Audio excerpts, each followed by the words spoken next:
আসসালামু আলাইকুম, সবাইকে স্বাগতম। হিসাব বিজ্ঞান বিষয়ে এই যে ব্যাংক সমন্বয় বিবরণী সংক্রান্ত রাজশাহী বোর্ড 2022 সালে যে সৃজনশীল প্রশ্নটি এসেছিল, ওই প্রশ্নটির সঠিক সমাধানের জন্য তোমাদের সাথে আছি আমি মোহাম্মদ সিরাজুল ইসলাম। তো চলো শুরু করা যাক। প্রথমে প্রশ্নটা দেখে নিই, প্রশ্নে কি বলা আছে। এই যে লক্ষ্য করি, প্রশ্নটা আমি এখানে উপস্থাপন করলাম। তো প্রশ্নে এখানে উদ্দীপক আছে, উদ্দীপকের আলোকে ক নাম্বারে বলেছে 1 নং আইটেম অনুযায়ী কত টাকা চেক ব্যাংক পরিশোধ করেছে। অর্থাৎ 1 নং লেনদেনে বলা আছে পরিশোধের জন্য 6,500 টাকা এবং 3,500 টাকা দুইটি চেক ইস্যু করেছে। তন্মধ্যে প্রথম চেকটি ব্যাংকে উপস্থাপন হয়নি। প্রথম চেকটি মানে কি 6,500 টাকা ব্যাংকে উপস্থাপন হয়নি। তো উপস্থাপন যেহেতু হয়নি তাহলে ব্যাংক পরিশোধ করেনি। তাহলে পরিশোধ করেছে কোনটা? এই পরেরটি করেছে 3,500। 3,500 উত্তর হবে, কারণ প্রশ্নে বলেছে কত টাকা ব্যাংক পরিশোধ করেছে। আচ্ছা, আমি একটু আরেকবার লিখে দেখাচ্ছি। এই যে লক্ষ্য করি, ওই লেনদেনটা নিয়ে আসলাম, বড় করে লিখলাম এখানে একটু, এবং এখানে উত্তর, নিচের অংশটা উত্তরে বলছে ব্যাংক কর্তৃক পরিশোধিত চেকের পরিমাণ। এখানে দুইটা চেকের মধ্যে প্রথম চেকটি মানে এইটা ব্যাংকে উপস্থাপন হয়নি, মানে প্রথম চেকটা পরিশোধ করেনি। তাহলে পরিশোধ করেছে কোনটা? দ্বিতীয়টা সম্পর্কে কিছু বলা নেই, তার মানে ওটা পরিশোধ করেছে। সেজন্যই 3,500 টাকায় উত্তর হবে। ব্যাংক কর্তৃক পরিশোধিত চেক 3,500 টাকা। তারপরে আবার আমরা উদ্দীপকে ফিরে যাব খ নাম্বার করার জন্য। তো উদ্দীপকের খ নাম্বারে বলেছে 2 নং আইটেম অনুযায়ী কত টাকা চেক ব্যাংক পরিশোধ। ওটা তো হয়ে গেছে। নগদান বইয়ে লেখা হয়নি এমন লেনদেনের পরিমাণ কত। বলছে নগদান বইতে লেখা হয়নি এমন টাকার পরিমাণ কত। তো এইখানে এই যে এখানে এত টাকা চেক জমা দেওয়া হয়েছে, নগদান বইতে লেখা হয়নি, এইটা একটা আইটেম। ব্যাংক কর্তৃক প্রদেয় বিল পরিশোধ করেছে, নগদান বইতে লেখা হয়নি, ওটা একটা আইটেম। ব্যাংক কর্তৃক চার্জ কর্তন, এটাও একটা আইটেম। এইগুলাই অনেক সহজ। খ নাম্বার অনেক সহজ। যে কটা প্রশ্নের উদ্দীপকের আংশিক আমি নিয়ে এসে রাখলাম, কারণ এইটার সাথে এই উত্তরের সম্পর্ক আছে সেই জন্য। 2 নং লেনদেনে কি বলেছে? আদায়ের জন্য 3,000 টাকা চেক ব্যাংকে জমা দেওয়া হয়েছিল, ব্যাংক বইতে লেখা হয়নি। তো ওইটা আমরা এখানে লিখব। আদায়ের জন্য ব্যাংকে জমা দেওয়া হয়েছে 3,000 টাকা, ব্যাংক বইতে লেখা হয়নি। এবার 2,500 টাকার প্রাপ্য বিল ব্যাংক কর্তৃক পরিশোধিত হয়েছে, নগদান বইতে লেখা হয়নি। তাহলে লিখব প্রদেয় বিল ব্যাংক কর্তৃক পরিশোধিত হয়েছে, এটা লিখব। ব্যাংক কর্তৃক চার্জ কর্তন, নগদান বইতে লেখা হয়নি, ওটাও লিখব। এগুলো যোগ করে শেষের ঘরে লিখব। খ নম্বরের উত্তরটা অনেক সহজ ছিল। বলেছে কত টাকা নগদান বইতে লেখা হয়নি। তো যে সমস্ত লেনদেনের শেষে লেখা আছে নগদান বইতে লেখা হয়নি, ওইগুলো এখানে আসবে। সহজ। খ শেষ, এটা মোট। এবার আমরা গ নাম্বার পড়ব। গ নাম্বারে কি বলেছে? উদ্দীপকের গ নাম্বারে বলেছে একটি ব্যাংক সমন্বয় বিবরণী তৈরি করো।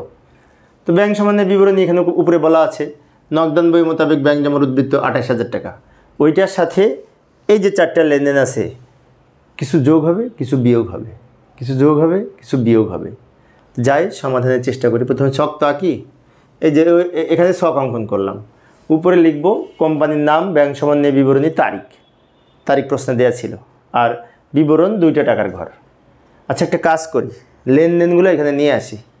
যে কয়টা লেনদেন ছিল, কিছু এদিকে রাখলাম লেনদেন, কিছু এদিকে রাখলাম, দুই দিকে ভাগ করে রাখলাম। 4টা লেনদেন, তো এদিকে 2টা, এদিকে 2টা। একটু উপরে উঠে গেছে লেনদেনটা, কিছু করার নাই, কারণ আমাদের এটা দেখে লিখতে সুবিধা হবে আমাদের।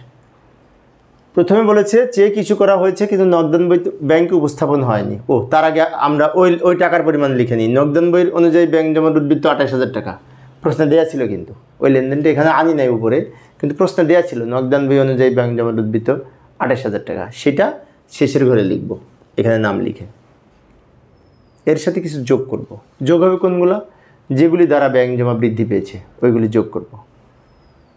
চেক ইস্যু করা হয়েছে, নগদান বইতে লেখা হয় না, এটি দ্বারা ব্যাংক জমা বৃদ্ধি পাবে। কেন বৃদ্ধি পাবে? চেক ইস্যু করেছি, সেই চেকের টাকা ব্যাংক থেকে যাকে চেক ইস্যু করেছি সে তোলেনি, মানে ব্যাংকে চেকটা নিয়ে যায় নাই তোলার জন্য। তার মানে কি ওই চেকের টাকা ব্যাংক থেকে ওঠানো হয়নি, সেজন্য ব্যাংকে টাকা বেশি আছে, তাই যোগ হবে। ব্যাংকে টাকা বেশি থাকলে যোগ করব। ব্যাখ্যা লিখব পাওনাদারকে ইস্যুকৃত চেক ব্যাংকে উপস্থাপন হয়নি, এই যে টাকাটা দেওয়া আছে 6,500 টাকা। এখানে 6,500 টাকা দেখা যায় না, উপরে উঠে গেছে লেনদেনটা, সেজন্য এরপরে আর একটা যোগ হবে, এই যে ব্যাংক কর্তৃক এই যে আদায়ের জন্য ব্যাংকে জমা দেওয়া হয়েছে, নগদান বইতে লেখা হয়নি, এটাও যোগ হবে 3000 টাকা।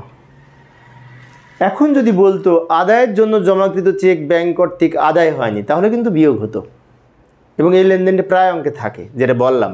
বাট এখানে সেইটা নাই, এখানে কি বলেছে, আদায়ের জন্য ব্যাংকে জমা দেওয়া হয়েছে কিন্তু নগদান বইতে লেখা হয়নি। তার মানে কি, ব্যাংক যোগ করেছে, ব্যাংকে যেহেতু চেকটা জমা দেওয়া হয়েছে, বাট আমরা নগদান বইতে যোগ করিনি, তার মানে কি ব্যাংক জমা বেশি আছে, সেই জন্য আমরা যোগ করলাম। এবার এখানে একটু দাগ দিব, এই দুটো যোগ করে এখানে লিখব, এর সাথে এটা যোগ করে নিচে লিখব, এটার কোনো নাম হবে না। তারপর লিখব বিয়োগ সমূহ। বিয়োগের মধ্যে আছে 2500 টাকার একটি প্রদেয় বিল পরিশোধ করেছে, নগদান বইতে লেখা হয়নি। প্রদেয় বিল পরিশোধ করলে ব্যাংক জমা কমে যায়, তা লিখব ব্যাংক কর্তৃক প্রদেয় বিল পরিশোধ, নগদান বইতে লেখা হয়নি, এই 2500 টাকা, 2500 টাকা প্রথম ঘরে লিখব। আবার ব্যাংক কর্তৃক চার্জ কর্তন, এটাও আমরা প্রথম ঘরে লিখব 150 টাকা, 1500 টাকা। এবার এই দুটো যোগ করে শেষের ঘরে লিখব, এইটার সাথে এটা বিয়োগ করে নিচে লিখব, নাম হবে, আগে কি লিখছিলাম মনে আছে, আগে নাম ছিলাম নগদান বই অনুযায়ী ব্যাংক জমার উদ্বৃত্ত, এখন নাম হবে ব্যাংক বিবরণী অনুযায়ী ব্যাংক জমার উদ্বৃত্ত। আমি আবারও বলছি, প্রথমে এই টাকার সাথে এগুলো যোগ করে এখানে লিখেছি, এটা যোগ করে এখানে লিখেছি, আবার এই দুটো যোগ করে এখানে লিখেছি, এটা বিয়োগ করে এখানে লিখেছি। এখানে বিয়োগে ব্র্যাকেট দিলেও হয়, না দিলেও হয়, কারণ এখানে যেহেতু বিয়োগ কথাটা লিখেছি, তাই এখানে ব্র্যাকেট না দিলেও হবে। তো এইভাবে ব্যাংক সমন্বয় বিবরণী প্রস্তুত করতে পারে। এই ছিল আজকের আলোচ্য বিষয়। পরের ক্লাসটি দেখার আমন্ত্রণ রইল। খোদা হাফেজ।